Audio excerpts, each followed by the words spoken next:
पकड़े गए जितने भी आतंकवादी है एक ही कौम के हैं, एक ही जाति के हैं और वो लोग है ब्राह्मण।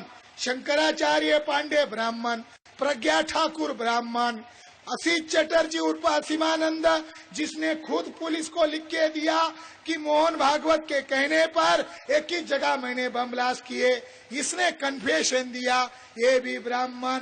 लेफ्टिनेंट कर्नल प्रसाद पुरोहित ब्राह्मण, सुनील जोशी ब्राह्मण, रमेश उपाध्याय ब्राह्मण, किसका किसका नाम ले 50 ब्राह्मणों की लिस्ट मेरे पास है। सनातन संस्था को लेकर हुआ है एक और विस्फोटक खुलासा।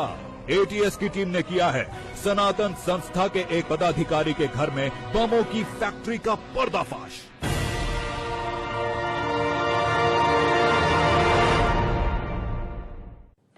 दरअसल महाराष्ट्र एटीएस यानी एंटी टेररिज्म स्क्वाड को यह खबर मिली थी कि सनातन संस्था से जुड़े एक शख्स के घर में कुछ गड़बड़ चल रहा है। खबर पक्की थी और फिर बिना देरी के एटीएस की टीम ने उस शख्स के घर में मार दिया छापा। ये तस्वीर पाल घर के नाला सोपारा इलाके की है, जहां गुरुवार देर शाम पुलिस ने अचानक इस घर पर छापा मारा। दरअसल एटीएस टीम को खबर मिली थी कि इस घर की पहली मंजिल पर रहने वाला वैभव राउत नाम का एक शख्स संदिग्ध गतिविधियों में शामिल है। एटीएस को वैभव राउत के बारे में ये भी पता चला कि वो सनातन संस्था का पुराना पदाधिकारी है, लेकिन छापेमारी में जो खुलासा हुआ उसने सबके होश उड़ा दिए। एटीएस की टीम को वैभव राउत के घर से 8 देसी बम मिले। यही नहीं, छानबीन के दौरान घर से कुछ दूरी पर वैभव राउत की दुकान से बड़ी मात्रा में सल्फर और डेटोनेटर मिले। उन विस्फोटकों से करीब 2 दर्जन बम बनाए जा सकते थे। इस खुलासे के बाद एटीएस की टीम देर रात तक डॉग स्क्वाड की मदद से वैभव राउत के घर की छानबीन करती रही। बम बारूद की बरामदगी के बाद फोरेंसिक की टीम भी जांच में शामिल हो गई। रिहायशी इलाके में इतनी बड़ी मात्रा में बम और विस्फोटक की बरामदगी से इलाके में खलबली मच गई। मामला इसलिए भी बड़ा हो गया क्योंकि आरोपी सनातन संस्था से जुड़ा शख्स वैभव राउत था। और बीजेपी युवा नेता ध्रुव सक्सेना के नेटवर्क में शामिल 500 से ज्यादा लोग इस समय देश के अलग अलग शहरों में छिपे बैठे हैं। ये वो लोग हैं जो फर्जी टेलीफोन एक्सचेंज के जरिए भारतीय सेना से जुड़ी संवेदनशील जानकारियां पाकिस्तान में बैठे अपने आकाओं तक पहुंचा रहे हैं।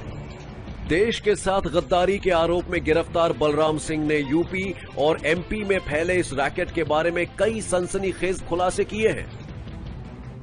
बलराम सिंह और ध्रुव सक्सेना से मिली जानकारी के बाद मध्य प्रदेश एटीएस ने यूपी एटीएस को भी अलर्ट कर दिया है। बड़ी खबर है, राजस्थान पुलिस ने आईएसआई के 2 एजेंट को गिरफ्तार किया है।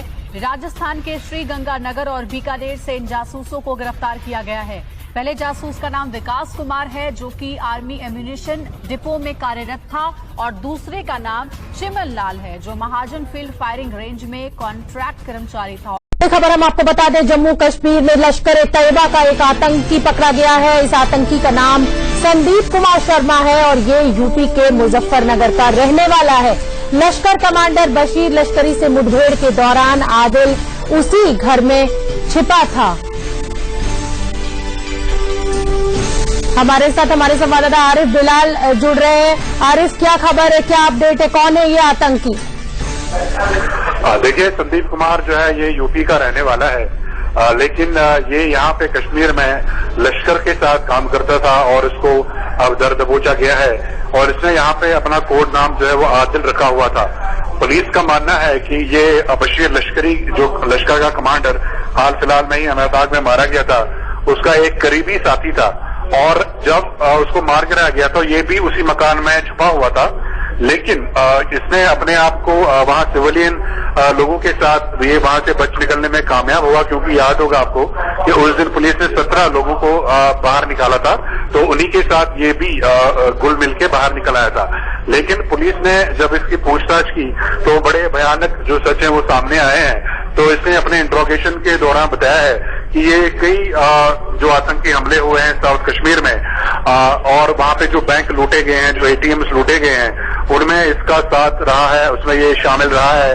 खासतौर पे जो बशीर लश्करी ने अछबल के एसएचओ बेरोजगार की हत्या की थी, उसमें भी ये डायरेक्टली इन्वॉल्व बताया जाता है। तो कहीं ना कहीं बहुत बड़ी कामयाबी है ये जम्मू कश्मीर पुलिस के लिए, क्योंकि ये ऐसा शायद पहली बार हुआ है कि उत्तर प्रदेश का रहने वाला संदीप कुमार लश्कर के लिए काम करता था और उसके चेहरे से ये मास्क उठाना एक बड़ी कामयाबी है जम्मू कश्मीर पुलिस के लिए। बिल्कुल ठीक कह रहे हैं आरिश, बहुत बड़ी कामयाबी है और इस तरह से मुजफ्फरनगर से भी तार जुड़ते नजर आ रहे हैं जम्मू कश्मीर में, जिस तरह से लश्कर तैयबा अपने पैर पसार रहा है। बहुत बहुत धन्यवाद आपका इस पूरी जानकारी के लिए।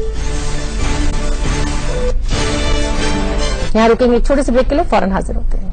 AK-47 का खौफनाक खेल आपको दिखाते हैं। मध्य प्रदेश के जबलपुर में पुलिस ने एक रिटायर्ड फौजी पुरुषोत्तम लाल रजक को गिरफ्तार किया है, जिसने देश भर में बदमाशों और आतंकियों को 70 AK-47 राइफल बेच डाली। लाखों के वारे न्यारे करने वाले आरोपी पुरुषोत्तम का बेटा शैलेंद्र भी इस गोरख धंधे में उसके साथ में मिलकर देश से गद्दारी कर रहा था। देश के इस दुश्मन का खुलासा बिहार में एक बदमाश के पकड़े जाने के बाद में हुआ। मुंगेर में मिली AK-47 मामले में बड़ा खुलासा ये हुआ कि मध्य प्रदेश के जबलपुर से इसके तार जुड़े हुए पाए गए। पुलिस ने एक रिटायर्ड फौजी पुरुषोत्तम लाल को गिरफ्तार किया है। पुरुषोत्तम लाल ने साल 2012 से AK-47 बेचने का ऐसा सिलसिला शुरू किया कि पीछे मुड़कर नहीं देखा। 506 आर्मी बेस वर्कशॉप में सेना के आर्मरर के पद पर पोस्टिंग के दौरान पुरुषोत्तम AK-47 को सुधारने का काम करता था और इस काम में उसे महारत हासिल थी। पुरुषोत्तम ने 2008 में आर्मी से रिटायर होने के बाद रुपए कमाने के लालच और महंगे शौक पूरे करने के लिए आर्मी से ही रिटायर हुए अपने साथी आर्मरर नियाजुल हसन निवासी मुंगेर के जरिए इमरान और शमशेर सिंह से संपर्क किया। AK-47 बेचने के इस गोरख धंधे में पुरुषोत्तम अपने बेटे शीलेंद्र और पत्नी चंद्रवती रजक की भी मदद लिया करता था। मुंगेर से इमरान की गिरफ्तारी के बाद पुरुषोत्तम के इस पूरे नेटवर्क का पर्दाफाश हो गया। पुलिस ने पुरुषोत्तम के साथ उसके बेटे शीलेंद्र को भी गिरफ्तार कर लिया है, जबकि उसकी पत्नी चंद्रवती अभी तक फरार है। पुलिस उसकी तलाश कर रही है।